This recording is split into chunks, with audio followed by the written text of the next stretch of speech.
Media நண்பர்கள் எல்லாருக்கும் என்னோட வணக்கத்தை தெரிவிச்சுக்கிறேன். சீமான் பண்ற எந்த அயோக்கியத்தனத்தை நாங்கள் வழக்கா கொடுத்தாலும் உடனே அதுக்கு ஒரு இன்ஃப்ளூயன்ஸை யூஸ் பண்ணி உடனே அதை மூடிட வேண்டியது. அப்புறம் வெளியில் நின்றுட்டு ரொம்ப இவன் உத்தம மாதிரி மீடியா கிட்ட இன்டர்வியூ கொடுக்க வேண்டியது.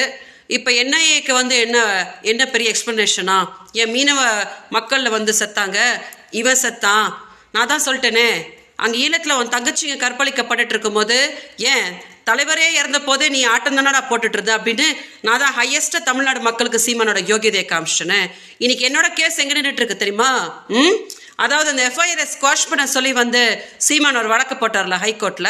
ஸோ செப்டம்பரில் போய் அட்டன் பண்ணிட்டு வந்ததுக்கப்புறம் இப்போ அதை அப்படியே அமுக்கி மூடி வச்சாச்சான். காவல்துறை கிட்ட கேட்டேன், சார் என்னோட ஃபோனை எப்போ சார் என்கிட்ட கொடுப்பீங்க அப்படின்னா, அந்த வழக்கை எடுத்தால் தான் நாங்கள் இது ஃபோனை உங்கள்கிட்ட கொடுக்க முடியும் மேம் அப்படின்னு சொல்கிறாங்க. சீமானோட வட்டாரத்தில் கேட்டால் அந்த கேஸை எடுக்கவே